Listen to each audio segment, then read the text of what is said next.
नमो नमः। सर्वमंगलमांगल्ये शिवे सर्वार्थसाधिके शरण्ये त्र्यंबके गौरी नारायणी नमोस्तुते।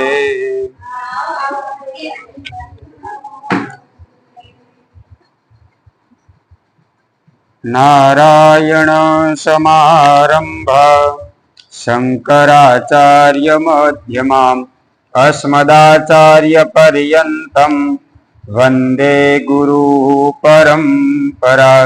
गुरुर्ब्रह्मा गुरुर्विष्णु गुरुर्देवो महेश्वर गुरुर्साक्षात् परब्रह्मा तस्मै श्री गुरवे नमः। सद्गुरुभ्यो नमः। नमस्कारान् नमस्करोमि च। परम पुराण पुरुषोत्तम भगवान श्री कृष्ण परमात्मा ने नमस्कार करी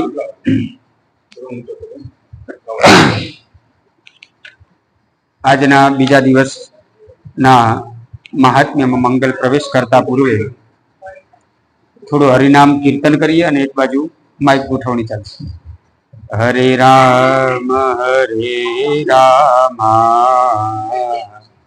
રામ રામ હરે હરે હરે રામ હરે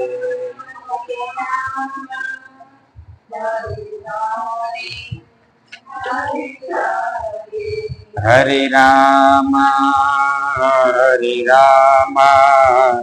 राम राम हरे हरे हरे राम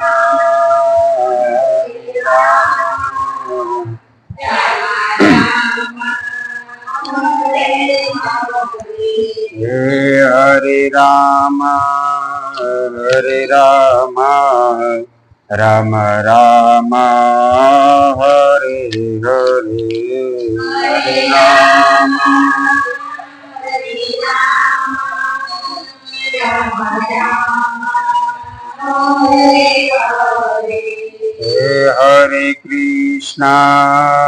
हरे कृष्णा कृष्ण कृष्ण हरे हरे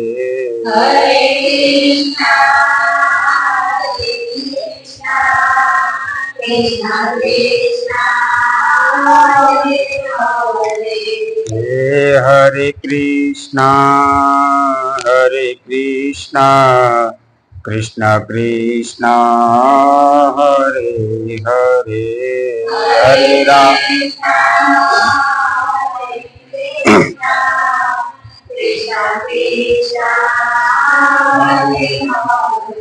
कृष्ण कन्हैया लाल की जय। बोलिए श्री भागवत भगवान की सद्गुरु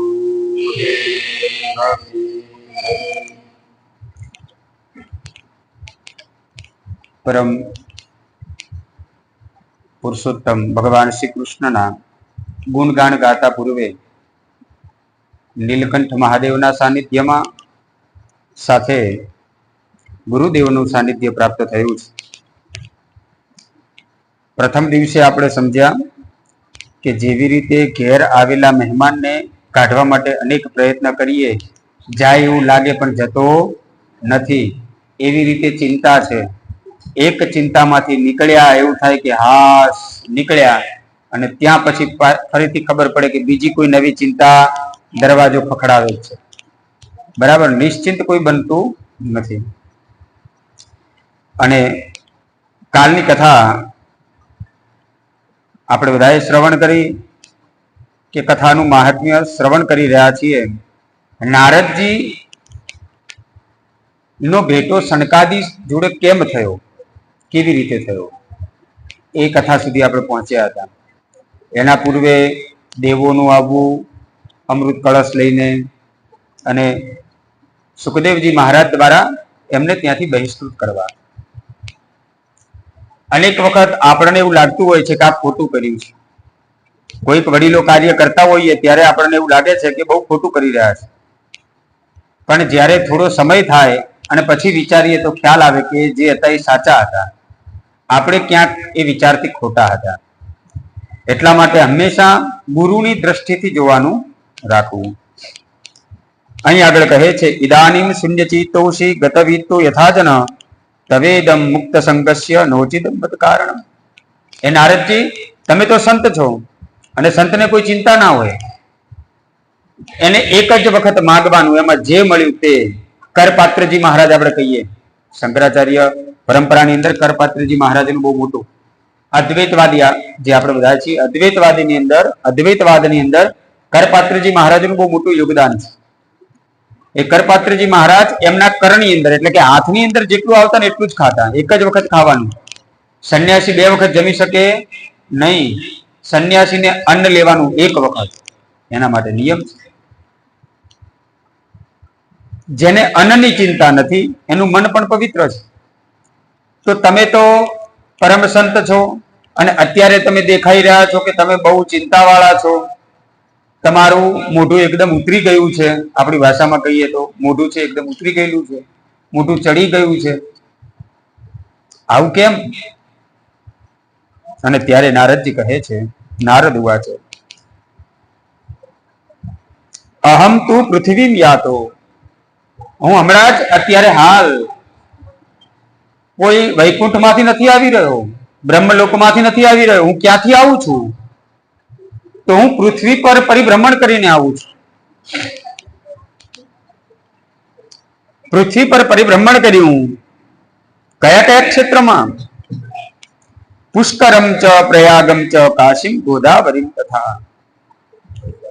હું પુષ્કરમાં ગયો, પ્રયાગમાં ગયો, કાશી ગયો, ગોદાવરી ગયો, હરિક્ષેત્ર, કુરુક્ષેત્ર, શ્રીરંગ વગેરે પવિત્ર તીર્થોનું સેવન કર્યું છે. પણ એ ભ્રમણ છે ને મારું બહુ દુઃખનું કારણ બન્યું છે. કેમ? કારણ કે ના પશ્યમ કુત્રચિત ધર્મ. આટલી જગ્યાએ ફર્યો છું, ક્યાં ક્યાં ફર્યો છું? બધી જગ્યાએ પવિત્ર તીર્થોમાં ફર્યા છીએ. જુઓ, ઘણી વખત આપણને પણ એવા પ્રશ્ન આવતા હોય છે કે જ્યારે તીર્થોમાં વિકાસનું મહત્વ વધે ને ત્યારે સંતો એનો વિરોધ જ કરે છે. એનું કારણ શું છે? કે એની પવિત્રતા એની જે છે એ જ સ્થિતિમાં પવિત્ર રહેવું જોઈએ. કારણ કે પહેલા જયારે આપણે જતા ત્યારે ધર્મશાળાઓ હતી, બરાબર છે? આપણે પહેલા જતા તો ધર્મશાળાઓ હતી, ધર્મશાળાની અંદર ખાવાનું જાતે જ બનાવવું પડે. ભીખા દાદાને એમને કદાચ ખબર હશે કે ધર્મશાળાઓ હોય, પવિત્ર તીર્થોમાં જાઓ, ડાકોરમાં જાઓ, ધર્મશાળામાં રહેવાનું, પછી રોકાયા તો ધર્મશાળામાં, પછી જમવાનું જાતે બનાવવાનું, રસોઈ જોડે રાખવાનું. એટલે તમે જાતે જમવાનું બનાવો, એની અંદર પવિત્રતા તમે જાળવો. ખ્યાલ આવ્યો? અત્યારે થઈ ગઈ 5 સ્ટાર હોટલ. ખ્યાલ આવ્યો? તમારે ચા પીવી છે ને તો પણ નીચે કે બૂમ મારવાની જરૂર નથી, ખાલી અહીં ફોન આપેલો છે, લગાવો, તમારે ઉપર આવશે સર્વિસ. તો કહેવાનો મતલબ કે જે ઘરે સગવડ નથી જોઈતી, જે ઘરે આપણી જોડે ઘરે સગવડ નથી, એ સગવડ આપણે તીર્થોમાં ગોતી રહ્યા છીએ. એટલે ત્યાં વિરોધ. કે તીર્થોનું સેવન કેવી રીતે થવું જોઈએ? તો કે તીર્થોનું સેવન એની મર્યાદામાં થવું જોઈએ, તો તીર્થોની મજા આવે. જે જગ્યાએ જ્યાં એ રીતે, તો તીર્થોનું સેવનની વાત છે. નાપશ્યમ કુત્રચિત ધર્મ. આજથી 5200 વર્ષ પૂર્વની વાત છે કે નારદજીને એ સમયમાં દેખાયેલી વાત કરે છે. અને અત્યારે અક્ષરશઃ આપણે વિચારીએ તો આપણને એવું થાય કે અત્યારના જ, જાણે કે અત્યાર ઉપર જ નારદજી બોલતા હોય.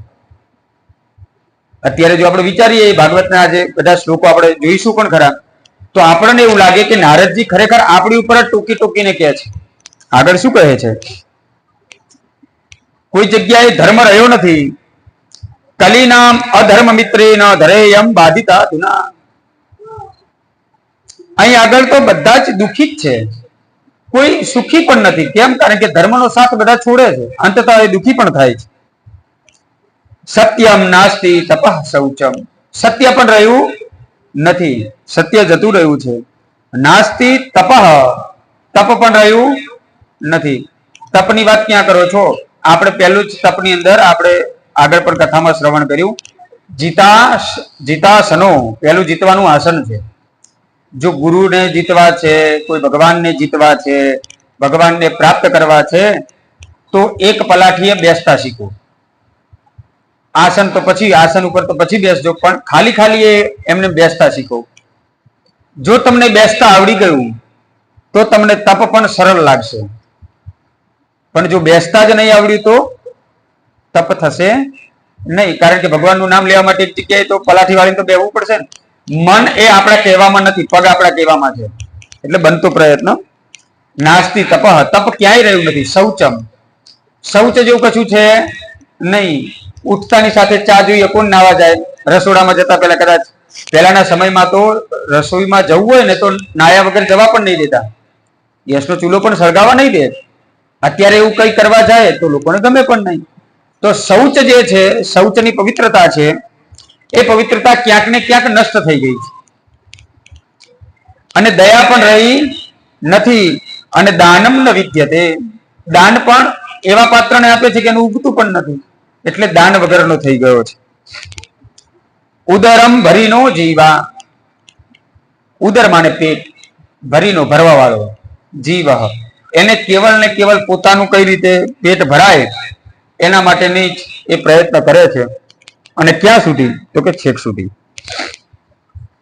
વરાકઃ ભૂતભાષિનઃ, અને પાછો કેવો છે? અસત્ય ભાષી છે. કૂટભાષી માને અસત્ય. એને એનો ફાયદો થતો હોય તો એ સત્યનો સાથ રાખતો નથી. અસત્ય બોલવું પડે તો પણ બોલે છે. અને સાથે નારદજી કહે છે કે મનુષ્યની ક્યાં વાત કરવી? અત્યારે તો પાખંડ નિરતા સંતો વિરક્તા સપરિગ્રહા, જેને પોતાને પત્ની છે, પોતાની જાતને સંત કહે છે. સપત્ની હોવા છતાં પણ સંત છે. એટલા માટે સપરિગ્રહા અને વિરક્ત, પાછો એને ધનમાં લોભ છે. એને ઈચ્છા છે કે મારા જે છે એમાં પૈસો વધવો જોઈએ. તો પૈસાથી મોહ રાખવા વાળા થયા છે. કોણ? તો કે સંતો. તરુણી પ્રભુતા ગેહે શ્યાલકો બુદ્ધિદાયક, અને અત્યારે ઘરના મામલામાં એટલે ઘરના ઝઘડામાં સલાહ કોની લેવાય છે? તો અહીંયા આગળ નારદજી કહે છે શ્યાલકો બુદ્ધિદાયક, શાળાની શિખામણ ઉપર ઘર હેડે છે એવું નારદજીનું કહેવું છે. કન્યા વિક્રયનો લોભાત દંપતી નામ ચ કલ્પનમ, કન્યાનો વિક્રય થાય છે અને લોભના કારણે દીકરીઓને વેચે છે, અને સાથે દંપતીઓમાં કલહ થઈ રહ્યો છે. અને જે જગ્યાએ આશ્રમ યવને વૃદ્ધા, જે આશ્રમો છે, પવિત્ર તીર્થો છે, ત્યાં યવનો દ્વારા કબજો કરવામાં આવેલો છે. યવનો માને રાક્ષસો, યવનો માને અત્યારના યવન ટોપી વાળા. તીર્થાની સરિતસ તથા, કઈ કઈ જગ્યાએ? તો કે પવિત્ર તીર્થોની અંદર, અને સરિતસ તથા જ્યાં આપણી પવિત્ર નદીઓ છે ત્યાં આગળ. અને અહીં આગળ કોઈ પણ સાચો વ્યક્તિ મળતો નથી. આ બધા દોષો તો મેં જોયા, પરંતુ એ દોષોથી મને એટલું દુઃખ નહીં લાગ્યું જેટલું દુઃખ એક ઘટના ઉપર લાગ્યું. શનકાદિકો કહે છે કે એવું શું બન્યું નારદજી? અને ત્યારે કહે છે કે બધી જગ્યાએ ફરતા ફરતા યમુનાના તટ ઉપર ગયો, અને ત્યાં દૃષ્ટવા દુરાદ્રતઃ સોહમ કૌતુકેન તદંતિકા મામ દૃષ્ટવા ચોદિતા બાલા વિહ્વલાચા બ્રવિદ્વચ. એક સ્ત્રીને જોઈ, એની આજુબાજુમાં અનેક નારીઓ છે, વીજળો નાખી રહ્યા છે, પંખો નાખી રહ્યા છે. એ સ્ત્રી રડી રહી છે. એના ખોળાની અંદર બે વૃદ્ધ પુરુષો પડ્યા છે. અને આવું દ્રશ્ય મેં જોયું, મને દુઃખ લાગ્યું, પરંતુ સ્ત્રીઓ હોવાના કારણે હું જોડે નથી ગયો.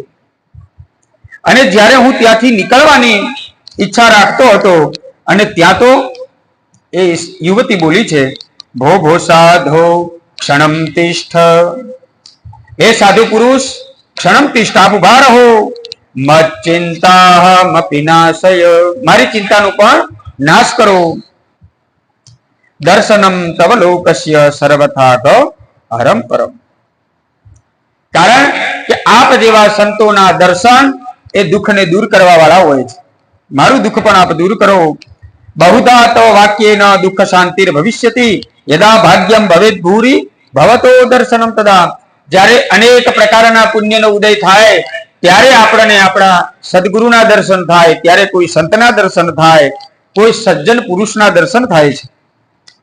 અને આપ ના દર્શન એ મારા દુઃખનું નિરાકરણ લાવશે. નારદે કહ્યું, કાશીત્વમ, કા ભાઈ તું કોણ છો? અને સાથે આ તારી આજુબાજુમાં ઉભેલી સ્ત્રીઓ કોણ છે? તમારા ખોળામાં રહેલા બે પુરુષો કોણ છે? અને ત્યારે એ યુવતી કહે છે, અહમ ભક્તિ રીતિ ખ્યાતા. હું કોણ છું? તો હું ભક્તિ છું, અને ભક્તિ થી લોકો મને ઓળખે છે. ઈમો મે તનયો મતૌ. આ જે બે છે એ બે પુરુષો એ મારા દીકરાઓ છે. યુવતી છે યુવાન, અને જે બે પુરુષો છે એના દીકરાઓ કહી રહી છે તે છે વૃદ્ધ. જ્ઞાન વૈરાગ્ય નામાનવ કાલયોગે ન જર્જરવ. આમનું નામ શું છે? જ્ઞાન અને વૈરાગ્ય નામ છે એમનું. અને કાલના કારણે એમની અવસ્થા વધારે લાગી રહી છે. તો બીજી જે નારીઓ છે તે કોણ છે? ગંગાદ્યઃ સરિતશ્ચેમા. આ બીજી જે નારીઓ દેખાઈ રહી છે, જે વીજળો નાખે છે, તે બધી જ પવિત્ર તીર્થો છે, ગંગાદી નદીઓ છે, પુષ્કરાદી તીર્થો છે. અને આવું જ્યારે સાંભળ્યું અને ત્યારે નારદજી કહેવા લાગ્યા કે આવું કઈ રીતે બની શકે? તમારો પૂર્ણ પરિચય આપો. અને ત્યારે કહે છે, ઉત્પન્ના દ્રવિડ સાહમ. દ્રવિડ દેશની અંદર ઉત્પન્ન થઈ, ધીમે ધીમે વૃદ્ધિ કર્ણાટકની અંદર પામી, થોડી થોડી મહારાષ્ટ્રની અંદર, અને ગુર્જરના ઘણા બધા પ્રકાર છે, પણ આપણે આપણી ઉપર જ લેવાનું. ગુર્જર માને ગુજરાત, અને ગુજરાતની અંદર આવતા ખરડી થઈ ગઈ. એટલે ધીમે ધીમે ધીમે નાશ તરફ હું જઈ રહી છું. પરંતુ જ્યારે વૃંદાવનમ પુનઃ પ્રાપ્ય નવીનેવ સ્વરૂપિણી. જ્યારે હું વૃંદાવનમાં આવી ત્યારે હું પાછી યુવાન બની ગઈ. પરંતુ મારા દીકરાઓ છે એ યુવાન બન્યા નહીં. આની પાછળ માત્ર હેતુ એટલો છે કે ભક્તિ છે ને, એ ભક્તિ હોવાની સાથે સાથે જ્ઞાન હોવું જરૂરી છે. કેમ? કારણ કે એકલી ભક્તિ પણ, જ્ઞાન વગરની ભક્તિ તો તમને આગળ નહીં લઈ જાય. એટલે ભક્તિમાં પણ જ્ઞાન હોવું જરૂરી છે. તો જ્ઞાનનો મતલબ ભણવું જરૂરી છે? તો કે ના. ભણતર વાળું જ્ઞાન એ પૈસા કમાવા માટેનું છે. બાળકને આપણે ભણાવતા હોઈએ તો આપણે વિચારીએ કે કયા ફિલ્ડમાં મૂકીએ જ્યાંથી એને સારો પગાર મળે.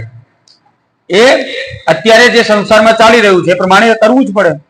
પરંતુ જ્યારે આપણે થોડો સમય પોતાના માટે આપતા હોઈએ ત્યારે એ જ્ઞાન હોવું જરૂરી છે કે હું આંખો બંધ કરી રહી છું, હું ભક્તિ કરી રહી છું, તો એ ભક્તિ કોની કરી રહી છું અને કેમ કરી રહી છું? આ પ્રશ્નના જવાબ આપણી જોડે હોવા જોઈએ. અને ધીમે ધીમે વૈરાગ્ય, અનેક પ્રકારના જેટલા પણ દિન પ્રતિદિન આપણે કામ કરીએ છીએ એ કામોમાં થોડો થોડો વૈરાગ્ય આપણને હોવો જોઈએ.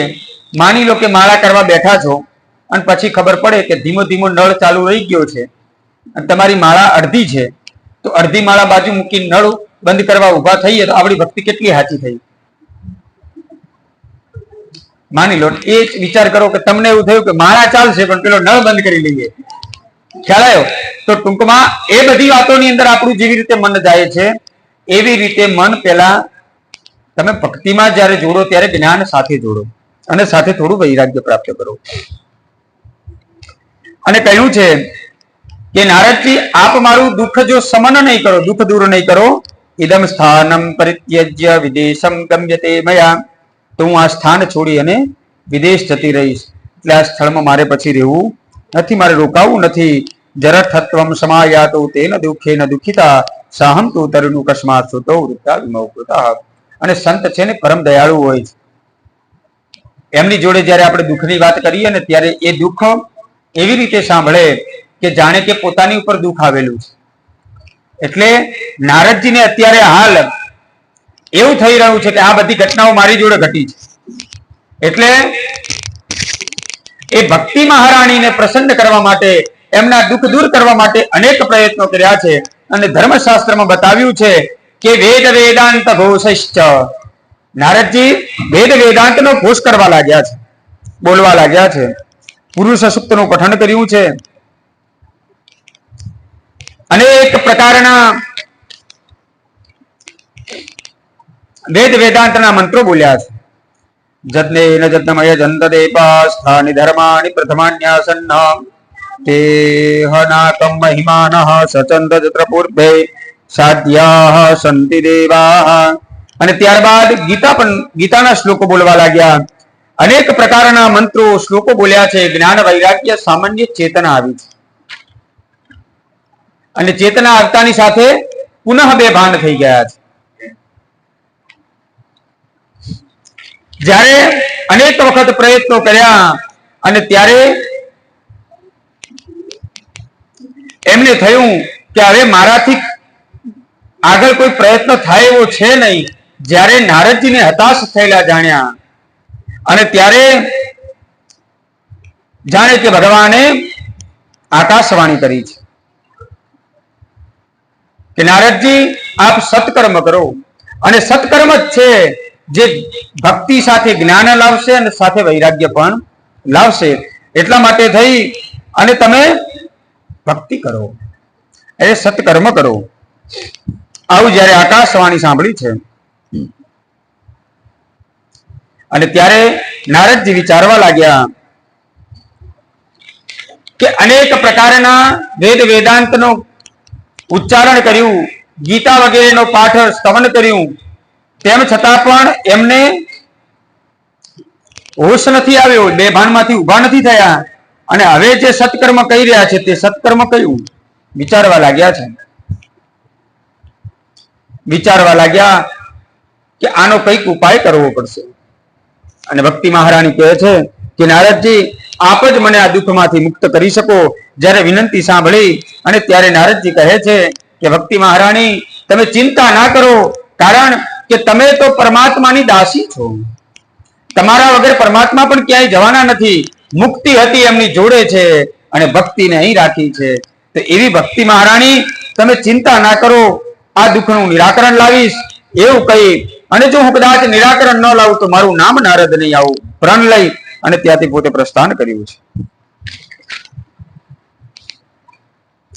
એવું વિચારી જ્યારે જઈ રહ્યા છે કે આ સત્કર્મનો કોઈ મને એનો સાચો અર્થ સમજાવે, સત્કર્મ શું છે.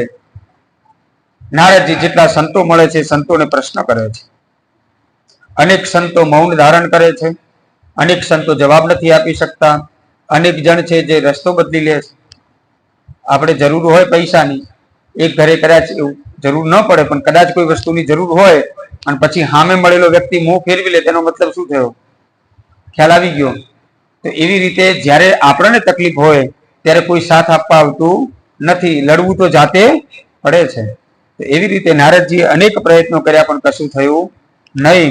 અને ત્યારે નારદજીને યાદ આવ્યું કે જ્યારે કોઈ ન મળે ત્યારે હરિશરણ, કોઈ ના હોય ત્યારે હરિનું શરણ લઈએ.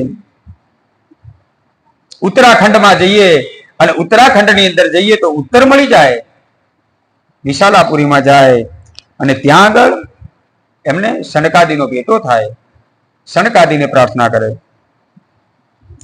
સનકાદી કહે છે કે નારદજી હરિમ શરણમેવ હિ નિત્યમ, તમે જે કહી રહ્યા છો કે સત્કર્મ શું છે, તો હકીકત એવું છે કે એ તમારા જ દ્વારા પ્રાપ્ત થયેલું છે લોકોને, પણ તમને ખબર નથી.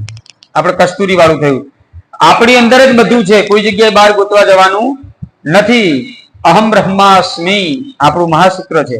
અહમ બ્રહ્માસ્મિ. જ્યારે પોતાને ઓળખી જાય તો પછી કોઈને ઓળખવાની જરૂર પડતી નથી. તો કે એવું કઈ રીતે બની શકે? તો કે માની લો કે પરમાત્મા અને જીવ બંને અલગ છે, તેમ છતાં પણ જેવી રીતે નદીની અંદર અથવા એક લોટામાં એક દેઘડાની અંદર એક ટીપું જળ આપણું પધરાવવામાં આવે અને પછી તમને કોઈ એમ કે એ બિંદુ પાછું બહાર કાઢી લો તો નીકળે ખરું? નીકળે? કદાચ બિંદુ તો નીકળી જાય પણ એનું એ જ નીકળે એની કોઈ ખરાઈ છે નહીં. તો એવી રીતે આ શરીરનો રહેલો આત્મા એ પરમાત્મા જોડે મિલન થઈ જાય એટલે એક બની જાય, એમાં કોઈ ભેદ હોય નહીં. એટલા માટે અહમ બ્રહ્માસ્મિ તત્વમસી, હું જ એ તત્વ છું. અત્યારે અલગ છું, પણ જ્યારે મળીશ ત્યારે પરમાત્મા જોડે તો એ જ પાછો એક મોટો વિરાટ સ્વરૂપમાં હું હોઈશ. એટલા માટે હે નારદજી, તમને પ્રથમ આ જ્ઞાન મળેલું છે એ અમે કહીએ છીએ. મામ ચિંતા કુરુ દેવર્ષે હર્ષમ ચિત્તે સમાવા ઉપાય સુખ સાધ્યત્ર વર્તતે પૂર્વ એ વહી. બધી ચિંતા ના હોય, આવી બહુ ચિંતા નહીં કરવાની. આના ઉપાય છે, બહુ ટેન્શન નહીં લેવાનું. ચિંતા છોડો તમે, માત્ર આટલી વાત તો કે કયું છે, નારદ તમે ધન્ય છો કે તમે આખા જગતને, આખા પૃથ્વીને તમે ઉપદેશ આપીને તમે ભૂલી ગયા છો. ભગવાન નારાયણ દ્વારા, ભગવાન પૂર્ણ પુરુષોત્તમ દ્વારા બ્રહ્માજીને અને બ્રહ્માજી દ્વારા તમને એ જ્ઞાન મળેલું છે. ચતુસૃષ્ટિ 4 શ્લોક વાળી ભાગવતનું જ્ઞાન તમને મળેલું, અને એ 4 શ્લોકી ભાગવતનું જ્ઞાન તમે કોને આપેલું? તો તમે વ્યાસજીને આપેલું. અને એ વ્યાસજીએ જે 4 શ્લોકમાંથી 18,000 શ્લોક કર્યા છે, એ જ છે સત્કર્મ. ભગવાનની ભક્તિ એ જ સત્કર્મ. શ્રીમદ ભાગવતાલાપઃ સતો ગીતા સુકાદિવિઃ. પણ એ કેવું છે તો કે શ્રીમદ ભાગવત રૂપી ગીત જે વ્યાસજીએ લખેલું છે અને સુખદેવજીએ ગાવેલું છે તે ગાઓ. ભક્તિ જ્ઞાન વિરાગાનામ તદ્ઘોષેણ બલમ મહાત. અને એ જ્યારે સત્કર્મ કરવામાં આવશે ત્યારે જ્ઞાન અને વૈરાગ્યને પણ જાગૃત કરી દેશે. કેવી રીતે? તો કે જેવી રીતે વરુઓ પાણી પી રહ્યા હોય અને દૂરથી સિંહની ગર્જના સંભળાય એટલે વરુઓ બધા ભાગી જાય. અનેક પ્રકારના કામથી યુક્ત શરીર, અનેક પ્રકારના કુવિચાર, અનેક પ્રકારની ગંદકી આ શરીરની અંદર છે, પણ જ્યારે હરિનું નામનું સ્મરણ થાય એટલે બધા ભાગી જાય. અંદર કશું વધે નહીં. થોડી વાર તમે વિચાર કરી લો, 4 વાગે તમે ઉઠ્યા છો, થોડી વાર હરિનું નામ લઈ લેવાનું, કોઈ પણ ભગવાનનું નામ લઈ લેવાનું, અને પછી તમને જે ચેતના આવશે, કેવી આવશે? એકદમ પ્રસન્ન ચિત્ત થઈ જશો. પછી આમ તેમ નજર પડશે અને પછી પાછા હતા એના એ થઈ જઈશું થોડી વાર લાગીને. બાકી એ સમયમાં પરમાત્મા તો કહી દે છે કે તારા ઘટમાં હું બિરાજમાન છું. અને એટલા માટે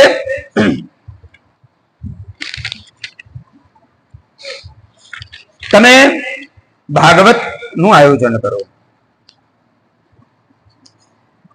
નારદજી કે વાત તો તમારી સાચી છે. હવે તમે કહી રહ્યા છો ભાગવત કરો. ભાગવત તો આપણે કરી લઈએ. સંતોના ઘણી વખત એવા કોઈ કદાચ આપણને કંઈક કહેતા હોય અને ત્યારે આપણને વિચાર આવે કે બરાબર છે આપણે કરી લઈએ, પણ બાપજી એની પહેલા તો આજીવ તો પેલું એનું તો મને સંતોષ જવાબ આપો. તો કે હું તમારું શું થયું એમ? તો કે જો સત્કર્મ તમે ભાગવત કહી રહ્યા છો, તો ભાગવત ક્યાં છે? તો વ્યાસજી દ્વારા લખેલા જેટલા પણ એ ગ્રંથો છે જે વેદ વેદાંતમાંથી જ આવેલા છે, એ ક્યાંય બહારથી આવેલું છે નહીં. જો વેદને સમર્થન ના આપતા હોય તો એ ધર્મ ગ્રંથોને આપણે સમર્થન આપતા નથી. આ મોટું છે. એટલા માટે તમે કહી રહ્યા છો કે આપણે સત્કર્મ કરીએ, તો સત્કર્મની અંદર ભાગવત નું તમે કહી રહ્યા છો કે જે સુકાદિવિહિ સુખદેવજી મહારાજે પરીક્ષિતજીને સંભળાવ્યું, માની લીધું, એ પણ સાચું. પરંતુ જ્યારે હું યમુનાના તટ ઉપર ગયો અને મેં જોયું ત્યારે પુરુષ સૂક્તનું પઠન કર્યું. તો પુરુષ સૂક્ત એ છે શુક્લ યજુર્વેદનો 32મો અધ્યાય. તો એનું મેં પઠન કર્યું. ત્યારબાદ ગીતાના શ્લોકોનું પણ પઠન કર્યું. આ બધું તો મેં કરી ચૂક્યો છું, આ બધું તો હું કર્યું છે, અને તેમ છતાં પણ એમને જ્ઞાન અને વૈરાગ્યને ઉભા નથી કરી શક્યો. તો આ ભાગવત કઈ રીતે કરી લેશે? કેમ? કારણ કે મૂળ તો એ જ છે ને, એનાથી બહાર થોડું છે કશું.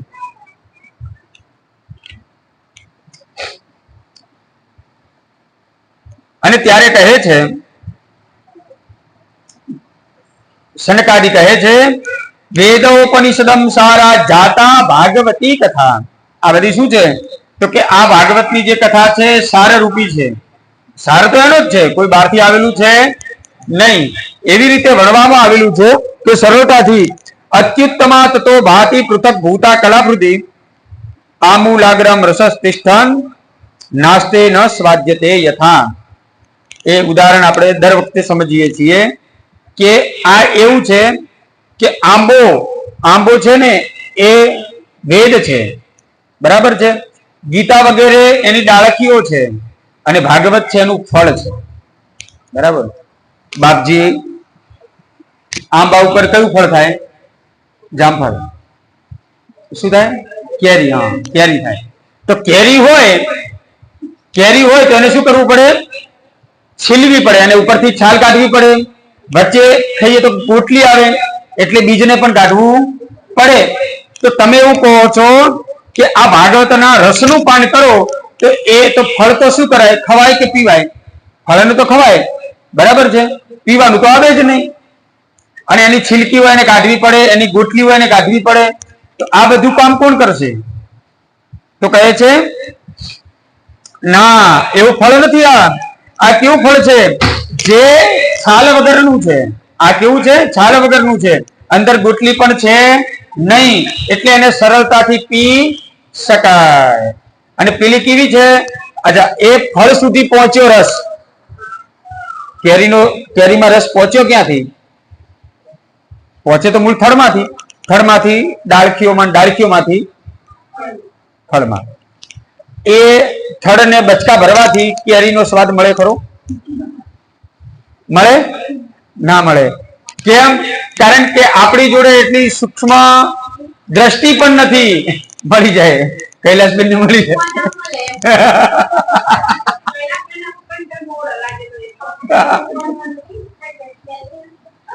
સ્મેલ આવે પણ એ રસ ના બને. તમારે ત્યાં મહેમાન આવ્યા હોય તો તમે મિક્સર ની અંદર એક પીસી નાખી દો, માનું. બીજી વાર કે કૈલાસબેન ના ઘરે દૂર રહીએ તો ટૂંકમાં. અને એ પાન તમે લેશો ને તેમ છતાં પર્ણ લઈએ આંબા જેવું આવે તો ખરું, બરાબર છે, પણ રસ અંદરથી નીકળે નહીં. પ્રયત્ન કરજો. હા, એમ. તો ટૂંકમાં ડાળખીમાં આવે અને એ રસ શામાં આવે? કેરીમાં આવે. તો જેટલી મહેનત થડમાંથી રસ કાઢવા માટે થાય, ડાળખીઓમાંથી રસ કાઢવા માટે થાય, એના કરતા બિલકુલ નહીં મહેનત શામાં કરવાની? તો કે કેરીમાં. એ લઈ લીધું તો રસ તૈયારીમાં નીકળી ગયું, બરાબર છે. 10 પાના ખાઈએ તો 100 ગ્રામ રસ લીધો કહેવાય નહીં. તો એટલા માટે તો અને રસ કેવો છે? કેરી કેવી છે? તો કે ઉપર છાલ પણ નથી અને વચ્ચે ગોટલી પણ નથી. એટલે વધારે પડતો રસ બનાવવામાં બહુ માથાકૂટ કઈ થાય છે? ગોટલી પકડે કોણ? એવી ચીકણી થઈ જાય કે એને જોઈ લઈએ તો આપણે ખાવા નહીં ભાવે. રસ એ થઈ જાય. તો ટૂંકમાં એની અંદર ગોટલી પણ આવતી નથી. આનંદથી પીવો બસ.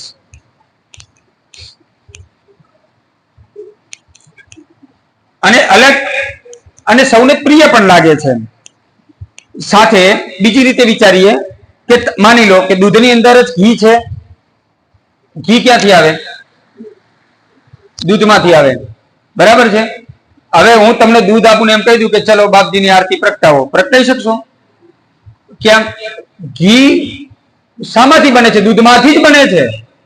દૂધ વગર ઘી બની શકતું નથી. તેમ છતાં પણ જે કાર્ય ઘી કરી શકે છે તે કાર્ય દૂધ કરી શકતું. બંને છે તો એક. મીઠાઈ બનાવવાની છે, મોહનથાળ બનાવવો છે તો શું કરવું પડશે? તો કે ચાસણી તો ઘીની લેવી પડશે. લાડુ બનાવવા છે તો ઘી જ વપરાશે. ત્યાં તો પછી તમે દૂધનો ઉપયોગ એ રીતે કરી શકશો નહીં. બીજી રીતે વિચારીએ તો શેરડી માંથી જ શું બને છે? ખાંડ બને. તો ચાસણી શાની થાય? 2 ગ્લાસ શેરડીનો રસ નાખી દઈએ તો બની જાય? નહીં બને. તો એક જ વસ્તુમાંથી એક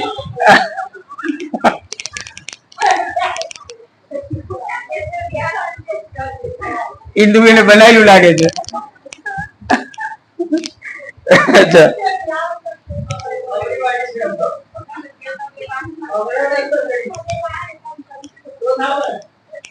એટલે બને નહીં, બરાબર છે. તો ટૂંકમાં એક જ વસ્તુમાંથી બનતી છે, દૂધમાંથી જ ઘી બને છે, પણ ઘીનું કાર્ય અલગ છે, દૂધનું કાર્ય અલગ છે. ચા બનાવી હોય તો ઘીમાં ન બને, એના માટે દૂધ જ જોઈએ. એટલે સંતો જે છે, જે પરમ જ્ઞાનીઓ છે, એમને ભાગવત તો એ પરમહંસની સંહિતા છે, તેમ છતાં પણ એ વેદ વેદાંતને પચાવી શકે, આપણે પચાવી શકીએ નહીં. તો એટલે આપણે કેવું જોઈએ, સરળતા વાળું જોઈએ, બરાબર. એટલા માટે આગળ કહે છે.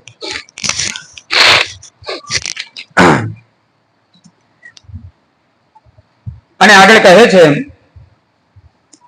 કે આ ભાગવત પુરાણ એ વેદો તુલ્ય છે અને શ્રી વ્યાસજી લખવા વાળા છે. આમના લેખક કોણ છે? વ્યાસજી છે. એટલે વ્યાસજી વેદ વિરુદ્ધ તો કશું લખે નહીં, એટલો તો આપણને વિશ્વાસ છે. અને ભાગવતમ શ્રાવ્યમ શોક દુઃખ વિનાશનમ. પાછું એક તો કેવું છે, માની લો કે ચાવવાનું હોય તો કંટાળો આવે છે. ઘણી વસ્તુ એવી હોય છે ભાવતી બહુ હોય પણ ચાવે કોણ?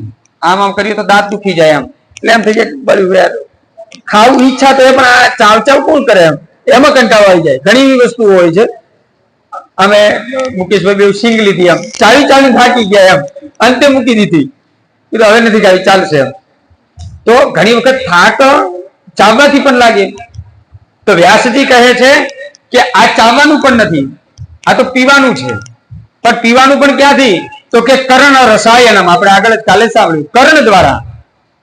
એટલે તમને કોઈ બાધ્ય થાય નહીં, સાંભળતા સાંભળતા બોલી શકાય, પીતા પીતા બોલી શકાય, કશું અંત રહી જાય ને તો બોલવાનું બંધ જ થઈ જાય. એટલે કોઈ પણ વસ્તુ પીતા હોઈએ, પાણી પીતા હોઈએ, રસ પીતા હોઈએ, બોલાય. ખાતા ખાતા બોલાય નહીં, બોલાય. અને બોલવાનો પ્રયત્ન કર્યો ને તો તમે શરમાઈ જાઓ, સામે વાળાને થઈ જાય કોળીઓ, કાતો એ આવી જાય, એટલે મર્યાદા થઈ જાય. તો કહેવાનો મતલબ કે આ કેવું છે, તો કે આ ભાગવતનો જે રસ છે તે કર્ણ દ્વારા ઉતારવાનો છે, એવું કહે છે. ભાગ્યોદયેન બહુ જન્મ સમર્જિતેન સત્સંગમમ ચ લભતે પુરુષો યદા વૈ. અને એવી સરળતાથી મળતું નથી. કોઈ પણ વસ્તુ જે સરળતાથી મળે એની કદર પણ હોતી નથી. સરળતાથી વસ્તુ મળી જાય તો એની કદર ના હોય, બરાબર છે. પણ સરળતાથી ન મળે એ જ વસ્તુની કદર હોય. તમને જો સહજ રીતે તમે વિચાર કરો કે પહેલાના સમયની અંદર આપણે વિચાર કરતા, કોઈ કદાચ આવે 5 જણ કહેવા માટે કે ભાઈ અમે ભવાઈઓ છીએ અને રામાયણના પાત્રો છે, અમારે ગામમાં કરવાની ઈચ્છા છે, તો ગામવાળા બધા ભેગા થઈ જતા, રાહ જોતા, એમ ક્યારે ચાલુ કરશે, એમ ગામવાળા બધા ગોઠવાઈ જતા. અને અત્યારે યુટ્યુબ દાદા આવી ગયા છે અને ગૂગલ નામના ગુરુ આવી ગયા છે, જે જોઈએ તે માણસને ઘરે બેઠા મળી જાય છે. એટલા માટે બિલકુલ બહાર જ કદાચ રામાયણના પાત્રો થતા હોય તેમ છતાં પણ જવાની ઈચ્છા થતી નથી. કારણ કે જે વસ્તુ આપણને બહુ પ્રયત્ને મળતી એ અત્યારે સહજ રીતે મોબાઈલની અંદર સર્ચ કરવાથી પણ મળી જાય, બરાબર છે. એટલા માટે અનેક જન્મના જ્યારે સત્સંગ ભેગા થાય, અનેક જન્મનો જ્યારે ભાગ્યોદય ભેગો થાય, ત્યારે જ તમને સત્સંગ મળે છે. સત્સંગ પણ એમને મળતો નથી. સત્સંગમાં બેસવું બહુ મોટી વાત છે. ભાવ કુભાવ કઈ રીતે પણ હોય, રામ રામ કરો, મરામ ના કરો, એનાથી કોઈ મતલબ નથી. કોઈ ચિંતા છોડો, બધી વાત. ઊંઘી પણ જાઓ, કોઈ ચિંતા નહીં. ક્યાં બેઠા છો? સત્સંગમાં બેઠા છો, કોઈ ચિંતા નહીં. કેમ? કારણ કે 1 કલાક સુધી સત્સંગ ચાલે. 1 કલાક સુધી સત્સંગ ચાલે ત્યાં સુધી તો કમસે કમ આપણાથી પાપ થવાના નથી, કોઈનો વિચાર પણ મનમાં આવવાનો નથી. અને આવશે તો કે થોડી વાર મારે અત્યારે ભાગવત, બરાબર છે. એટલે અત્યારે આપણે ત્રીજા વ્યક્તિની વાત પણ કરવાના નથી. તો કહેવાનો મતલબ કે એ રીતે પણ આપણને ઉપયોગી છે. અને અજ્ઞાન જનિત જે મોહ છે એને એ અંધકારનો પણ નાશ કરવા વાળો છે અને વિવેકનો ઉદય થાય છે. અને એટલા માટે તમે ભાગવત રૂપી સપ્તાહનું આયોજન કરો. અને નારદજીએ જ્યારે બધું સાંભળ્યું અને ત્યારે નારદજી કહેવા લાગ્યા કે આ બધું મારાથી અજાણ હતું, હવે હું આને શું કરું? મારે કરવું છે, આયોજન કરવું છે, પણ જગ્યા પણ તમે બતાવો. તમે બધા આવો ને આપણે કથા કરવી, પણ કથા કરવી ક્યાં? બરાબર છે. કોઈ પણ ક્ષેત્ર બતાવો તમે, સારામાં સારી જગ્યા, કાસોડી સિવાયની કોઈ પણ જગ્યા હોય તો કે આપણે ત્યાં કરીએ, પણ એના માટે શ્રેષ્ઠ જગ્યા જોઈએ, સારા માણસો જોઈએ, સારું વાતાવરણ જોઈએ. સરસ મજાના મેઘરાજા આવ્યા છે, બરાબર, જે બાજુ ચાલુ છે એટલે જવાની ચિંતા કરશો નહીં, પલળી જવાના છો. એટલે સત્સંગ કદાચ થોડો લાંબો ચાલે તો બહુ ચિંતા જેવો વિષય છે નહીં, બરાબર. તો કહે છે આપે મારી જ્ઞાન ચક્ષુ ખોલી છે, આપ જ કૃપા કરો, કઈ જગ્યાએ આયોજન કરવું અને મારે શું શું કરવાનું રહેશે. અને ત્યારે કુમારા ઉચુહુ સનકાદિઓ કહે છે કે ગંગા સમીપે આનંદ નામના ઘાટ ઉપર, ગંગાના કાંઠે, હરિદ્વાર આપણે આ કથાનું આયોજન કરીએ. હરિના દ્વારે કરીએ એટલે બંને સચવાય. એ પણ કથામાં વાત કરી હતી, હરિદ્વાર અને હરદ્વાર, બરાબર છે. હરિ પણ સચવાય અને હર પણ સચવાય. બંનેને સાચવે કોણ? ગંગામાં, બરાબર છે.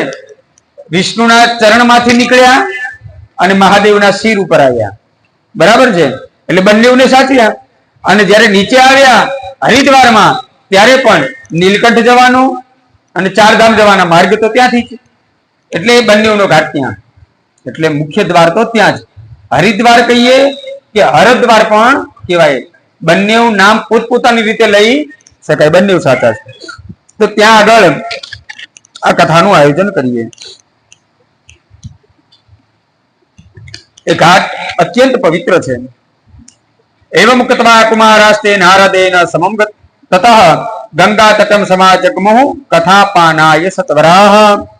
અને જ્યારે કહ્યું કે ગંગાના તટ ઉપર કરવાનું, નારદજી કે ચલો ભાઈ, સારા કામની અંદર ઢીલ કરવી નથી, આપણે અત્યારે જ નીકળીએ, ગંગાના ઘાટ ઉપર હરિદ્વાર જઈએ અને આપણે કથાનું આયોજન કરીએ.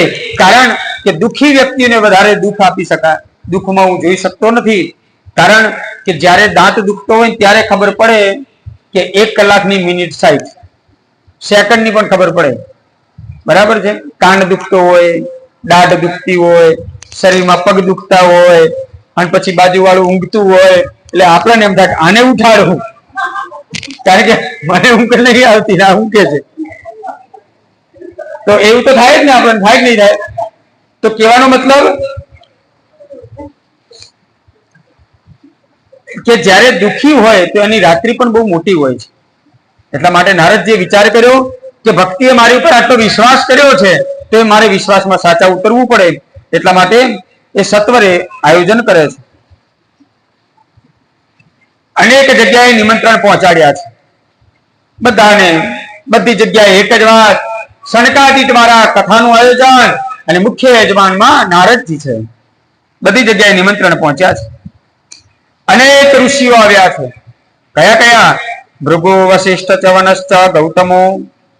ગૌતમ ઋષિ આવ્યા છે, ભૃગુ ઋષિ આવ્યા છે, વશિષ્ઠજી આવ્યા, ચ્યવન આવ્યા, ગૌતમ આવ્યા, મેધાતિથિ આવ્યા, દેવલ આવ્યા, દેવરાત આવ્યા, પરશુરામ આવ્યા, વિશ્વામિત્ર આવ્યા, સાકલ આવ્યા, માર્કંડે આવ્યા, દત્તાત્રેય આવ્યા, પીપલાદ આવ્યા, યોગેશ્વર આવ્યા, વ્યાસ આવ્યા, પારાશર આવ્યા, છાયા, સુકાયા, જાજલી આવ્યા, જહ્નુ આવ્યા, વગેરે બધા જ મુખ્ય મુખ્ય મુનિઓ પણ આવ્યા છે. 3 પેઢીઓ આવી છે અને આયોજન થયું છે. કદાચ માની લો કે કોઈ જગ્યાએ ક્ષતિ રહી ગઈ છે તો ભૃગુજી દ્વારા એમને કોઈક જગ્યાએ નિમંત્રણ આપવાનું ભૂલી ગયા છે તો એમને જઈ અને મનાવીને પણ લાવ્યા છે. એમના વગર પણ પ્રસંગ કરી લેવો એવું જરૂરી પણ નથી. જો આપણને ખબર પડી જાય તો, કથા પૂરી થઈ જાય પછી કોઈ કે તો હાજી કરીને છટકવામાં મજા છે, બહુ એને જાજુ કશું કહેવાની જરૂર છે નહીં, કારણ કે પ્રસંગ જતો રહ્યો છે. પણ માની લો કે પ્રસંગ થવાનો છે અને આપણને ખબર પડે કે ફલાણા વ્યક્તિને આમંત્રણ આપણે નિમંત્રણ આપ્યું નથી તો એને મનાવવું જોઈએ. અને પ્રસંગ પૂરો જ થઈ ગયો છે અને પછી પેલો મોઢું ચડીને તમારી સામે મળે એની આગળ બહુ બહેસ કરવામાં પણ મજા છે નહીં. એ પણ ભાગવત શીખવે કે મનાવી લેવા, કોઈને દુઃખ લાગે એવું કાર્ય ન જ કરવું. પણ કદાચ એવું આપણે નથી ચાહ્યું, આપણે ઈચ્છા નહોતી પણ કદાચ ભૂલી જ જવાય. માની લો કે શરૂઆત કરીએ બધી જગ્યાએથી, મહારાજનું કરાયું પેલું. હવે કઈ તમે કઈ બાકાત તો કરવા માંગતા નથી પણ એવું થયું કે મહારાજ આપણે કહીએ છીએ, કઈ દૂર જવાના, બૂમ મારીશું તો કેવાઈ જશે. આખા ગામમાં કહી દીધું, બધા જમવા આવ્યા, પછી જોયું કે ગોરાણી પાસે તો કોઈ દેખાતા જ નહીં. પછી ખબર પડી કે કીધું નહીં, ભૂલી ગયા. જો જમણવાર પતી ગયો છે તો બહુ ચર્ચાનો વિષય નથી, બીજી વાર હોય ત્યારે કહીને પણ ભેગા લઈ લેવાય. અને જમણવાર ચાલુ થવાનું બાકી છે, ભાઈ જઈ બોલાવી આવો, અમારે ભૂલ થઈ ગઈ, અમારે થોડું કામ વધારે હતું, રહી ગયા તો હેડો. આ જ વસ્તુ થાય, એ જ રસ્તો થાય ને, આવી વાત છે. એટલે એ ભૃગુ ઋષિને આપ્યું છે, બધાને બોલાવ્યા છે. અને જ્યાં કથાનું આયોજન થયું છે સૌનકા આદિ દ્વારા, આસન વ્યાસ ગાદી પર બિરાજમાન થયા છે. સુતજી કહે છે કે એવમ તેસ્વેક ચિત્તેષુ શ્રીમદ ભાગવતસ્ય ચ મહાત્મ્યમ મુચિરે સ્પષ્ટમ નારદ મહાત્મને. શ્રીમદ ભાગવતનું પઠન કરતા પૂર્વે એમને મહાત્મ્યનું પઠન કર્યું છે. અને જ્યારે મહાત્મ્યનું પઠન કરી રહ્યા હતા ત્યારે કહે છે સદા સેવ્યા શ્રીમદ ભાગવતી કથા યસ્યાહ શ્રવણ માત્રેન હરિશ્ચિત્તમ સમાશ્રયેત. આ એવું છે ભાગવત. કેવું છે તો કે ભાગવત સદા સેવ્યા, એનું દરરોજ સેવન કરો, દરરોજ સાંભળો. અને તમે એકની એક કથા બીજી વખત સાંભળશો તેમ છતાં પણ તમને એની અંદર નવીનતા લાગશે, કઈક નવીનતા લાગશે. દરરોજ કઈક અલગ અલગ રસ તમને એમાંથી મળશે. અને માટે થઈને સદા સેવ્યા શ્રીમદ ભાગવતી તથા યસ્યા શ્રવણ માત્રેન હરિશ્ચિત્તમ સમાત્રેત. જેનું સ્મરણ પણ કરવામાં આવે, ભાગવતનું સ્મરણ માત્ર કરવામાં આવે તો પણ હરિ છે, પરમાત્મા છે, તમારા ચિત્તની અંદર આવીને બિરાજમાન થાય છે. જેવી રીતે 18 પુરાણ છે, 12 સ્કંદ છે. એક ભાગવતમાં શું છે તો કે ગ્રંથો 18 શું છે? 18 પુરાણોમાં નું એક પુરાણ છે. અને સાથે 18મું પુરાણ છે, સાથે 12 સ્કંદ છે, એના 12 સ્કંદો છે. અને પરીક્ષિત અને સુખદેવજી નો સંવાદ છે. શૃણુ ભાગવતમ સતત, એ ભાગવતનું તમે પઠન કરો. કેમ? જે જગ્યાએ કથા ભાગવતસ્યાપી નિત્યમ ભવતી યદ્ગૃહે તદ્ગૃહમ તીર્થરૂપમ હિ વસતામ પાપનાશનમ. જે ઘરની અંદર નિત્ય પ્રતિદિન ભાગવત કથાનો અડધો શ્લોક પણ કદાચ એનું પઠન થાય છે, એનું શ્રવણ થાય છે, એ ઘર છે ને, એ ઘર ત્યાં તીર્થ બની જાય છે. અને તીર્થ બની જાય એટલે પાપ ત્યાં રહી શકતા નથી. તો પાપમાંથી મુક્ત થવા માટે પણ એક શ્લોક ભાગવતનો નિત્ય ગુનગુનાવવો જોઈએ. આવી રીતે અનેક પ્રકારનું મહાત્મ્ય સમજાવી રહ્યા છે. અને ત્યાં આગળ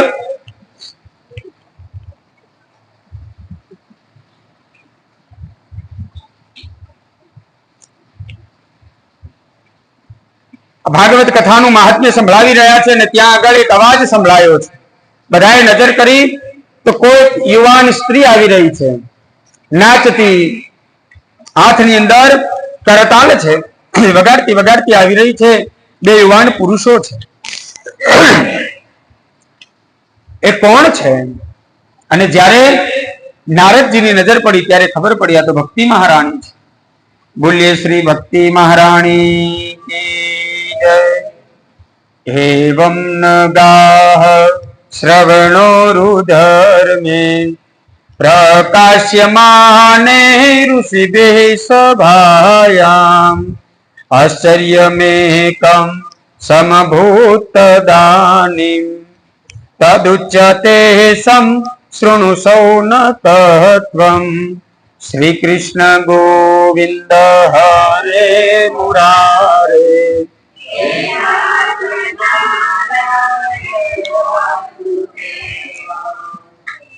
કૃષ્ણ ગોવિંદ હરે મુરારે. હે નાથ નારાયણ વાસુદેવ. જ્યારે ભક્તિ મહારાણી આવ્યા છે, બધા સ્થાન ઉપર ઉભા થયા, ભક્તિ મહારાણીનું સ્વાગત કર્યું છે. આ ભક્તિ મહારાણી પ્રગટ થયા અને કહેવા લાગ્યા કે મને બેસવા માટે જગ્યા આપો. કેમ? કારણ કે બેસવા માટે જગ્યા જોઈએ, સ્થાન કયું ભક્તિનું. અને ત્યારે કહે છે, સૂતજી કહે છે કે જ્યારે ભક્તિએ એવું કહ્યું અને ત્યારે નારદજીએ આદેશ આપ્યો છે કે જે જગ્યાએ હરિનું કીર્તન થતું હોય તો એમના હૃદયમાં જઈને આપ બિરાજમાન થાઓ. અને જ્યારે હરિનું કીર્તન થાય ત્યારે સ્વાભાવિક જ્ઞાન, વૈરાગ્ય અને ભક્તિ આ ત્રણેય એમને એમ જ આવી જાય છે, સરળતાથી જ આવી જાય છે, લાવવા પડતા નથી. અને એટલા માટે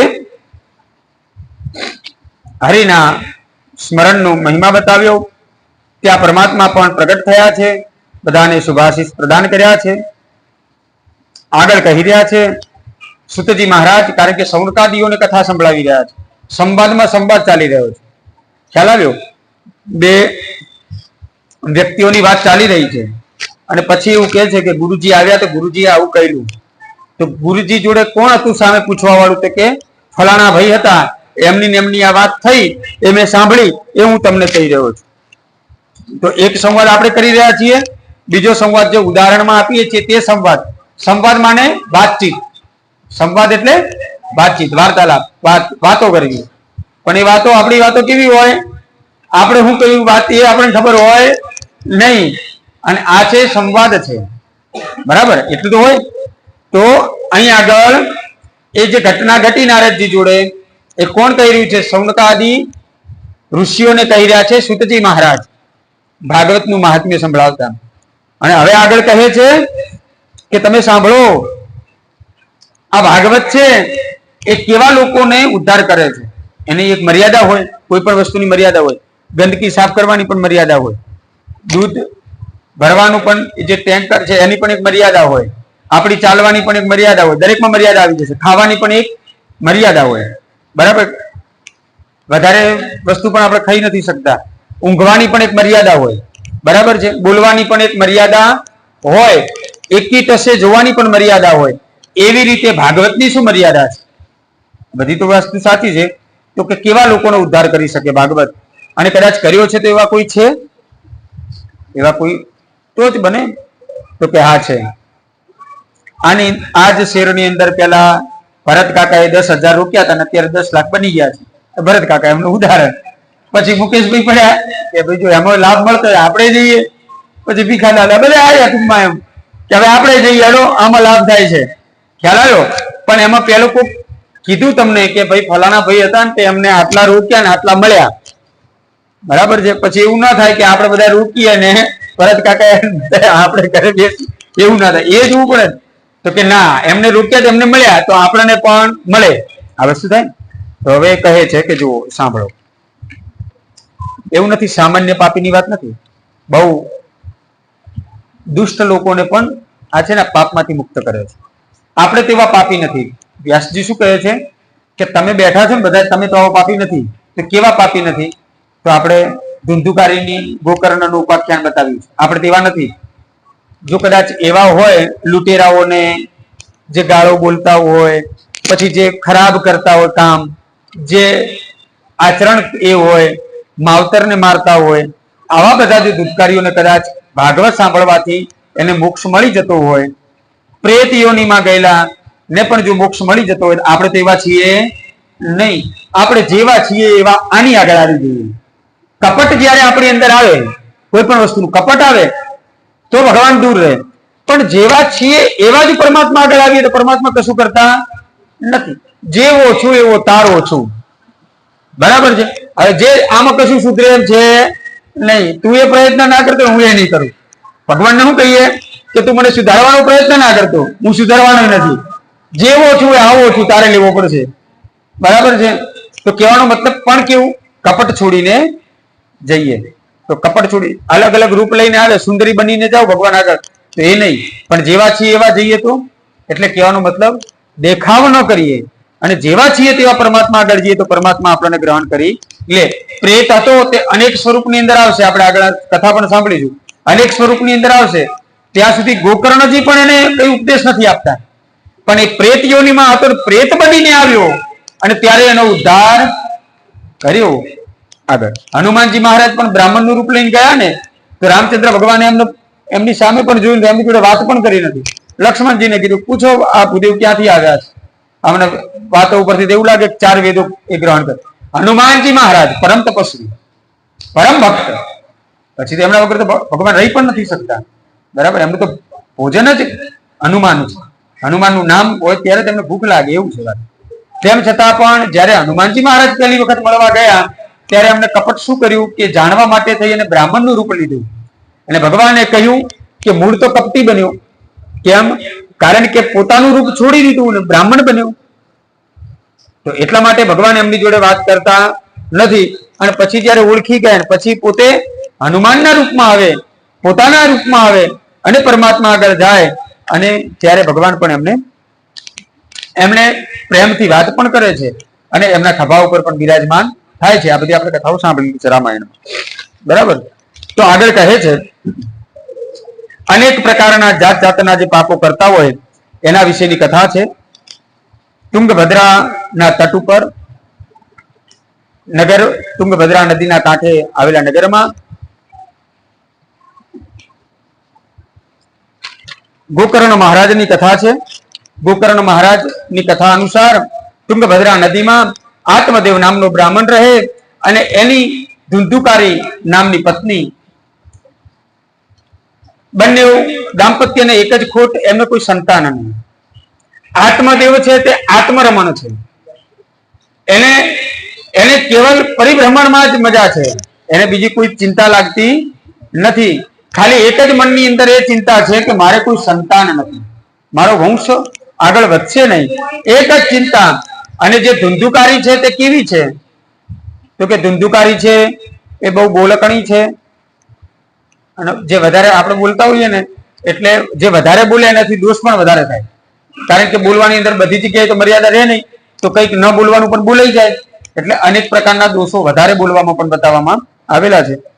તો એવી રીતે એ ધુંધુકારી, ધૂંધલી તો ધૂંધલી છે ને એ અનેક પ્રકારનું જેમ તેમ વાતો કરવી, બધા જેટલા કુવિચારો છે એના મનની અંદર ભરેલા છે. જ્યારે જુઓ ત્યારે ઝઘડા કરે છે. પુત્ર વગરની જિંદગીથી ત્રાહિમામ થઈ આત્મદેવે વિચાર્યું કે હવે જો દીકરો હોત તો શાંતિ મળત, પણ એ પણ થતું નથી. અનેક પ્રકારના યજ્ઞ યાગાદી કર્યા, અનેક પ્રકારના જેટલા પણ જેને જે રસ્તા બતાવે બધા જ કર્યા, પણ કોઈમાં સફળતા મળી નહીં. અંતે કોઈમાં ન મળી એટલે એને વિચાર કર્યો કે હવે જીવવાથી કોઈ મતલબ નથી. નદીના કાંઠે ગયો છે, ત્યાં જઈને બેઠો છે અને ત્યાં આગળ એક યતિ સંન્યાસી આવે. સંન્યાસી પાણી પીવા જાય અને જોવે તો એક બ્રાહ્મણને રડતો જોવે. બ્રાહ્મણને રડતો જોઈ અને સંન્યાસી કહેવા લાગ્યા કે ભૂદેવ કેમ રડી રહ્યા છો? તમારે શું ચિંતા છે? અને ત્યારે કહ્યું છે કે ઋષિ, હે સંન્યાસી, મારે કોઈ સંતાન નથી. મદત્તમ નૈવ ગૃહણંતિ પ્રીત્યા દેવા દ્વિજાતયઃ. મારા ઘરનું પાણી પણ કોઈ પીતું નથી. પ્રજા દુઃખે ન શૂન્યોહમ. સંતાન વગર હું શૂન્ય છું. દિક જીવિતમ પ્રજાહીનમ દિક ગૃહમ ચ પ્રજા વિના. આ જીવન છે પ્રજા વગર, એટલે સંતાન વગર જીવન પણ નકામું છે. પ્રજા વગર સંસાર પણ નકામો છે અને પ્રજા વગર ધન પણ નકામું છે. ભેગું કરતા હોય એટલું કઈ કે છે, ખાવા વાળું કોઈ છે ને કેટલું ભેગું કરે, બીજું કે છે એમ કરવા વાળું તો ધન ભેગું કરતો હોય, પણ ચિંતા પેલા ને છે. તો ટૂંકમાં કે જ્યારે તમારે ત્યાં સંતાન નથી તો એ ધનનું પણ શું કામ છે? દિક્કુલમ સંતતિમ વિના. એ કુળને પણ ધિક્કાર છે કે જે સંતાન નથી. આવું કહી રહ્યા છે. બધાથી ધિક્કાર છે. માટે મારે કોઈ સંતાન થાય એવું કરો. સંન્યાસી કહે છે કે જ્યારે ભાગ્યમાં ન હોય એ વસ્તુની માગણી ન કરવી જોઈએ, હઠ ન કરવી જોઈએ. કારણ કે તારા જીવનની અંદર આ જીવનની 7 જન્મ સુધી તારે પુત્ર નથી, માટે થઈને તું આ ઈચ્છા છોડી દે. પણ પોતે હઠ છોડતો નથી અને પોતે આત્મહત્યા કરવાની ધમકી આપે છે. અને ત્યારે સંન્યાસી કહે છે કે ભૂદેવ, તમને હું ફળ આપું છું. એ ફળ તમે તમારી પત્નીને ખવડાવશો તો એનાથી એક સુંદર બાળકનો જન્મ થશે. પરંતુ જ્યારે તમે આ ખવડાવો ત્યારે એ વ્રત કરવા વાળી હોવી જોઈએ, એ સત્ય બોલવા વાળી હોવી જોઈએ. અનેક પ્રકારના નિયમો બતાવ્યા છે. ડોક્ટરની જેમ ગોળી આપતા પહેલા બતાવે, કાઢા પહેલા લેવાની, કાઢા પછી લેવાની, ઊંઘતા પહેલા લેવાની. તે ટાઈમ આપે ને એવી રીતે બતાવ્યા. કેમ? ફળનું જ મહાત્મ્ય વધારે હતું. નિયમ કેમ બતાવ્યા? કારણ કે જો નિયમ ન બતાવે તેમ થાય કે તો ફળ આલ્યું છે તો ઠીક છે એમ, બાકી કશું નહીં. કોઈ ઘણી વખત એવું હોય છે કે કંઈક સાચો જ્ઞાની કે સંત આવ્યા હોય, કશું બોલે નહીં અને એમને જતા રહે તો શું કે કશું નહીં, આયા તને આમ જોવાય નહીં રહ્યા, નીકળી ગયા. બરાબર છે. પણ એ ખાલી આવે તો એમને ખબર પડી જાય કે તમારા શું પ્રશ્નો છે. બરાબર. આમને જોયું, ફળ આપ્યું, ફળ લઈને ઘેર આવ્યા, ઘેર આવી પોતાની પત્નીને આપી, ધૂંધલીને આપ્યું. ધૂંધલીને કહ્યું કે જો આ ફળ સંતે આપ્યું છે, સંન્યાસી આપ્યું છે, આ ફળ તું ખાજે તો એનાથી ગર્ભ રહેશે ને આપણે સંતાનની પ્રાપ્તિ થશે, આવો મને વિશ્વાસ છે. ધૂંધલીએ વિચાર કર્યો કે આ ફળ ખાવું કે ના ખાવું. જો કદાચ ફળ ખાઈ લો અને ગર્ભ રહી ગયો અને બાજુ લૂંટેરાઓ આવ્યા તો ગર્ભ ધારણ કરેલી સ્ત્રી દોડી શકતી નથી. આ એ મોટો પ્રશ્ન છે. તો કે દોડી ન શકે તો પણ હું મરી જાઉં, કારણ કે હું પકડાઈ જાઉં, મને મારી નાખે. બીજી વસ્તુ એ છે કે ગર્ભ રહી ગયો તો પછી કહે છે કે તમારે બજારની પકોડી ખાવાની નહીં, દાબેલી નહીં ખાવાની, ફલાણું નહીં ખાવાનું. હવે આ બધું જે ચટપટું છે ખાવાની ના પાડી દેશે તો પણ આપણે મજા આવે નહીં. એટલે આ પણ પાછા નિયમો, એ પણ ખોટું. પછી આગળ કહે છે કે ગર્ભ ધારણ તો કરી લઉં પણ કદાચ પછી ગર્ભના આગળ પ્રસવ પીડાની અંદર મારું મૃત્યુ થયું તો, હું મરી ગઈ તો, કારણ કે મારાથી સહન થાય ને, એ પણ દુઃખ.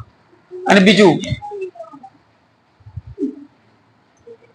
આ મારી નણંદ છે ને એ બહુ જાડી છે, ખાઈ પીને બસ એ કરે છે, આખો દિવસ ઘરના કોઈ કામમાં મદદ કરતી નથી. અને એને ખબર પડી કે ભાભી ને હારા દિવસો છે ને જો ઘરે આવી ગઈ તો જવાન નામ લેશે નહીં, તો મારું બધું છે ધીમે ધીમે ધીમે કરીને એના ઘરમાં ફરતે, મારા ઘરમાં કશું રાખશે નહીં. અને અમારામાં ઈ છે ને એમાં તો કોઈ બુદ્ધિ છે નહીં, બધી બુદ્ધિ બહેનો માં હોય, ભાઈઓમાં હોય. એટલે એમને ખબર તમે જો મારાથી વાત જ છોડો એમ, મારા વાત છોડી દેખાડી હેડો આગળ વધો. તો ટૂંકમાં એમના બી તો છે નહીં, બહુ ભોળા અમારા, એ તો બહુ ભોળા. તો એવું છે એમ કે સારું વાંધો નહીં. હવે આનું કરું શું એમ વિચાર કર્યો. બહેનપણીઓને પૂછ્યું તો બહેનપણીઓ કહ્યું, એક બે તો સારી હોય, એને કહ્યું કે જો ભાઈ આ બધું બરાબર છે પણ આટલા સંતની કૃપા મળી છે તો આ તારે લઈ લેવું જોઈએ. તો કે સારું, વિચાર કરીશ. વિચાર કરીશ એવામાં એની અનાયાસે એની બેન આવી છે. બેને વિચાર કર્યો કે આજે તો અનાયાસે મારી બેન આવી છે તો હું એને જ કહું, વાત કરું એમ. એમને વાત કરી, પોતાની બેનને વાત કરી કે આવો પ્રશ્ન બન્યો છે, હવે હું શું કરું. અને ત્યારે કહ્યું કે જો બેન છે ને, મૂળ તો બે એક જ જેવી વિચારની થઈ, બરાબર ને ભાઈ બેન, બે બહેનોના વિચાર થોડા થોડા મળતા આવતા જ હોય. આને સંતાન નથી અને પેલી સંતાનથી ત્રાહીમામ છે. ફરક આટલો છે, બરાબર છે. ફરક કેટલો છે? એક ખેડૂત છે ને એક કુંભાર છે. કુંભાર કે વરસાદ આવવો ન જોઈએ, ખેડૂત કે વરસાદ આવે જ સારું. ફરક આટલો થઈ ગયો ને. કેટલો થયો? જે ચાયડો નાખીને કુંભાર પ્રજાપતિ હોય એ શું વિચારે કે હમણાં વરસાદ ના આવે સારું એમ, અને ખેડૂતો શું વિચારે હમણાં વરસાદ આવે તો સારું, કારણ કે હવે તો મકાઈ જાય છે એમ. મહારાજ હવે મકાઈ 2 દાડા ટક્કર ચાલે એવી હતી એમ. હા, તેજસભાઈએ જ કીધેલું સવારે, આજે મહારાજ આજે આવી જાય, સારું આવી ગયો છે, સારું છે. ચલો, તો બેને કહ્યું જો મારે ઘણા બધા સંતાનો છે એટલે હું પણ કંટાળી છું, આ ટાબરિયાની પાછળ પાછળ ફરવું પડે છે, બરાબર છે. એટલે આપણે આ બધું મિલો બાજુમાં, અને મારો પતિ છે ને એને પૈસા સિવાય બીજું કશું દેખાતું નથી, એ તું ચિંતા છોડ દે. એને થોડા પૈસા આપી દઈશ તો એ તને બાળક આપી દેશે, કારણ કે મારે પણ સારા દિવસો ચાલી રહ્યા છે. તો એક કામ કર, તું એ વાત છોડ, અને આ ફળ છે ને એ કોઈએ સંતે આપ્યું છે તો અપમાન પણ ન કરાય, અને બીજું એ છે કે એની ખરાઈ પણ કરવી પડે, સાચું છે ખોટું છે, એટલે કામ કર તારી ગાયને એ આપી દે. અને આગળ જ આત્મદેવ કહી રહ્યો છે કે મારા ઘેર જે ગાય હોય છે ને વાછરડા આપતી નથી, આવું આગળ કહેલું જ છે. તો એને કામ કર, ગાયને આપી દે. અમે ગાય તારી બંધાય ક્યાં છે, આપી દે. કદાચ મરી ગઈ તો ચિંતા હું, બંધાતી છે ને તું વાત દેતી નહીં, તો કે કામ કર, એ જ કર. કે સારું, એવું કરીએ. સારું, આ એ તે બેન બહુ મસ્ત વાત કરી. આમાં તો બે ટાઢા પાણીએ ખોહ ગઈ, લેવા દેવા વગર ને કશું નહીં કરવાનું, આખે આખું માથા ઉપરથી જતું રહ્યું. બરાબર, સારું. કે હવે એ જે ફળ છે ગાયને ખવડાવ્યું. સમયાંતરે 6 મહિનાની અંદર જ એને બેનને દીકરો આવ્યો, અને પછી એ દીકરો અહીંયા આપી દીધો. એને ઢોંગ કર્યો છે, ગર્ભ ધારણ કરેલું છે એવો ઢોંગ કર્યો છે. આત્મદેવ બહુ ભોળો, એ બધી વાતમાં હા કરવા વાળો. એને એમ થયું કે સારા દિવસો ચાલી રહ્યા છે, આનંદમાં છે. સમયાંતરે એની બેન એને દીકરો આપી ગઈ, ધૂંધલીને. એટલે ધૂંધલીએ પછી કહ્યું છે કે આપણે તો દીકરો જન્મ્યો છે, એના સમાચાર મળ્યા છે, ગામમાં સમાચાર મળ્યા, આત્મદેવને સમાચાર મળ્યા. આત્મદેવ બહુ પ્રસન્ન થયો છે, પ્રસન્ન થયા, બહુ રાજી થયા. નામકરણ હતું, અને ત્યારે ધૂંધલીએ કહ્યું કે હું ધૂંધલી અને મારા દીકરાનું નામ ધુંધુકારી રાખો. બરાબર છે. અને ત્યાં એક આખું શાસન ચાલે. બરાબર, પછી તો પેલા આત્મદેવનું તો કઈ ચાલે નહીં. અને થોડો સમય થયો, બીજા 3 મહિના ગયા, એટલે કુલ મહિના થયા 9, અને ત્યાં ગાયને પણ એક પુરુષ આકારમાં મનુષ્ય બાળકનો જન્મ થયો. બધા ગામવાળા વિચાર કરવા લાગ્યા કે જ્યારે નતું ત્યારે કશું નતું, અને અત્યારે આવ્યું છે બધી બાજુથી લીલા લહેર છે. બાપ હે ભગવાનને એમને ખરેખર ગુરુની કૃપા છે કે અત્યારે જે પાછું નાખે બધું હવળું પડે, અને જ્યારે અવળું પડે ત્યારે બધું જ અવળું પડે. અને આજે ભગવાનની કૃપા કે એને ગાય પણ દીકરા આપે છે. એ દીકરો આવ્યો, એ દીકરાના કાન છે ને ગાયના કાન હોય ને એવા હતા, એટલે એનું નામ ગોકર્ણ. ગોકર્ણ, ગાય જેવા કાન વાળો, એવું ગોકર્ણ નામ પાડવામાં આવ્યું છે. અંતતઃ આગળ જતા પણ ગોકર્ણ પંડિતો જ્ઞાની ધુંધુકારી મહાખલ. તો જ્યાંથી જેવા તમને સંસ્કાર મળે છે તેવા જ તમને પાયણામાં દેખાય છે. સિરિયલ જોઈને જન્મેલા બાળકો સિરિયલ જેવા જ હોય, પછી કરતાલ હાથમાં લે નહીં કોઈના પણ. તમે સિરિયલ જોયેલી હોય કેવા હોય, એવા જ હોય. અને રામાયણ જોયેલી હોય તો એ એના પાયણામાં જ ખબર પડી જાય. તમે ભાગવત વાંચેલું છે, તમે કયો ગ્રંથ વાંચેલો છે, તમે શું કરેલું છે, તો એ પાયણામાં ખબર પડી જ જાય. તો એટલા માટે ગોકર્ણ હતો, એક પંડિત બન્યો. એ ભણી ગણીને હોશિયાર થયો, જ્ઞાની થયો, વેદ વેદાંતનું જ્ઞાન મેળવ્યું. અને ધુંધુકારી મહાખલ, ધુંધુકારીને બસ એ જ ઈચ્છા થાય આની હારી પેન છે કઈ રીતે લઈ લઉં, એટલે પેન લઈને આવે, એના દફતર ભેગી જાય. પેલી આપણે નથી એક જજવાળી, આપણે બધાને ખબર પેલું નાની જોક્સ આવતી, એક ચોર પકડાયો એટલે એને જજે કીધું કે ચલો ભાઈ આને ફાંસીની સજા આપો. ફાંસીની સજા આપી દો, પૂરો કરી નાખો. એમ આ હું હદાયની ચોરીઓ, કેટલા બધા કેસો પડ્યા છે પેન્ડિંગમાં. તો કે અત્યારે કેસ કયો છે, કે અત્યારે તો હત્યાનો કેસ બનેલો છે. તો કે સારું. પછી કહ્યું કે તારી છેલ્લી ઈચ્છા શું છે, તો કે મારી માને મળવું છે. બરાબર છે. અને માને મળવાનું કહે છે. બરાબર. અને માને મળે છે, અને માને મળે છે ત્યારે ટૂંકમાં એવો વ્યવહાર કરે છે જે લોકોને ગમતો નથી. તો પછી બધાએ જજે એમને પૂછ્યું કે તારી માને તું મળવા માટે બોલાવીને આવો તે એની જોડે કેમ વર્તન કર્યું. અને ત્યારે કહ્યું કે જ્યારે હું પહેલા ધોરણમાં ભણતો ત્યારે હું લોકોનું પેન ચોરીને જતો, એટલે કેતી વાહ બેટા આને કહેવાય હોશિયાર, જોયું વગર રૂપિયે પેન લાવે આવો દીકરો જોઈએ.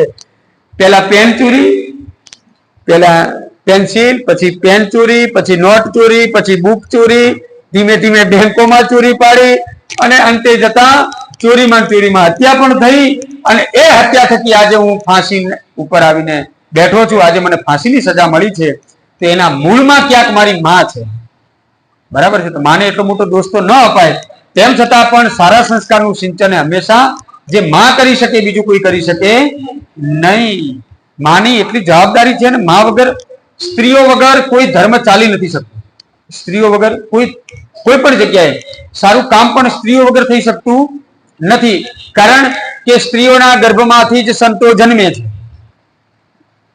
બરાબર, સ્ત્રીઓના જ ગર્ભોમાંથી સંતો જન્મે છે. ભગવાન પણ એ જ ગર્ભનો આશ્રય લે છે. એટલે કોઈ કદાચ જો ધર્મનું રક્ષક સારી રીતે બની શકે તો એ સ્ત્રીઓ છે, અને એટલા માટે સ્ત્રી શક્તિ છે. આગળ સ્નાન શૌચ ક્રિયાહીનો દુર્ભક્ષી ક્રોધ વર્ધિત. હવે એ જે છે એ ખલ હતો, પણ કેવો ખલ છે તો કે છે સ્નાનમાં માનતો નથી. સ્નાન શૌચ એમાં કશું માનતો નથી. અચ્છા, શું કરવું છે? પેલા નહીં લીધું તો નહીં લીધું, પછી જવાનું તો કોઈ વાંધો નહીં, શૌચમાં ગયા તો ત્યાં ગયા, પછી નાવાનો વિચાર આવે નહીં. આચરણ રહિત, એ સારી રીતે આચરણ પણ કરતો નથી. ખાવા પીવાનો કોઈ નિયમ નહીં. 12 વાગે ભૂખ લાગી, ખાવા બેસી ગયો. હા, આવું હોય એવું માંસાહાર તો એવું નથી કેતા.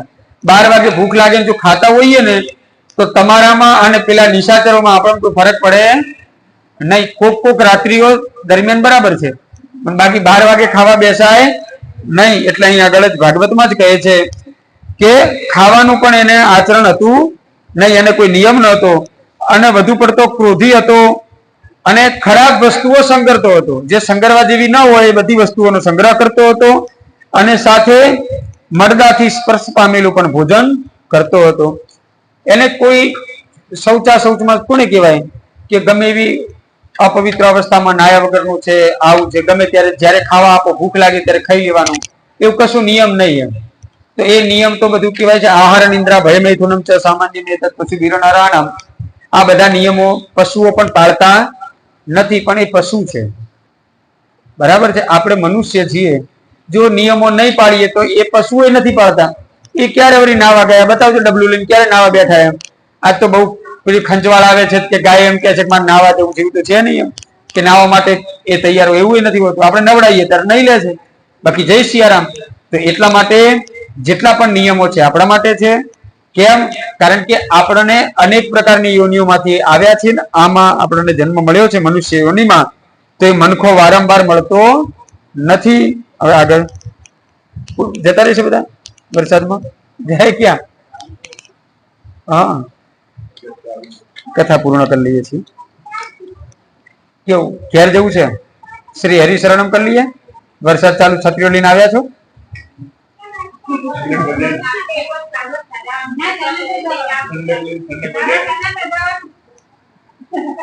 હાજી. તો ટૂંકમાં એ મહાકાલ બન્યો, મરદાના હાથનું, એટલે એને કોઈ દિવસ એના જીવનની અંદર દાન નથી કર્યું. આવો મહાકાલ બન્યો. અનેક પ્રકારના પાપ કર્મ થી રચ્યો પચ્યો રહ્યો છે. ગોકર્ણજી પણ ભણીને આવ્યા છે, અને આ બાજુ આ પણ મોટો થયો, એટલા માટે પિતાને પણ મારે છે, માતાને પણ મારે છે, જે ઘરમાં હોય તે વેચે છે, આવું બધું કાર્ય કરતો હોય છે. અને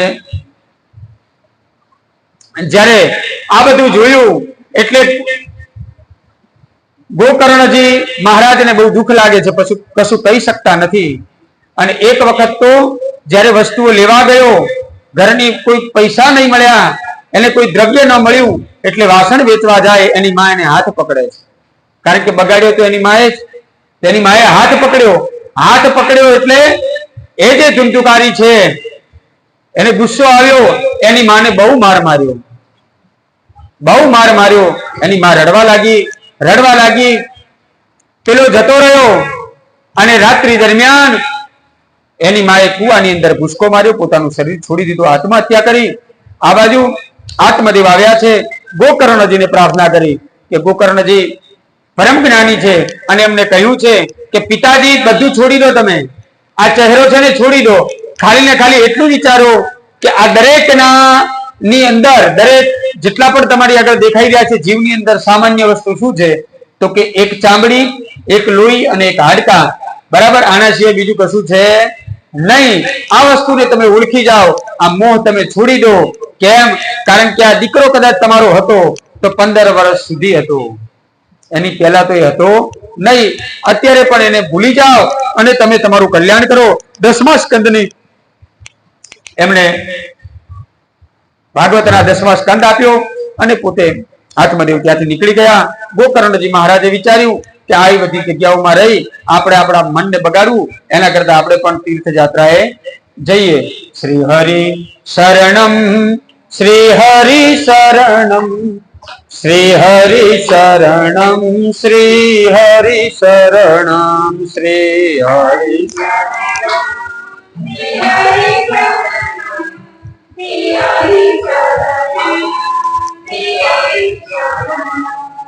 શ્રી હરિ શરણમ, શ્રી હરિ શરણમ, શ્રી હરિ શરણમ,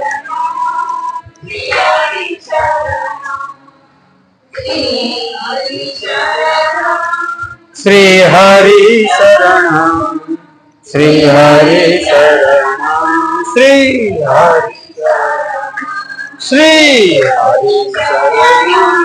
શ્રી હરિ શ્રી હરિ શરણમ, શ્રી હરિ શરણમ, શ્રી હરિ શ્રી હરિ શરણમ,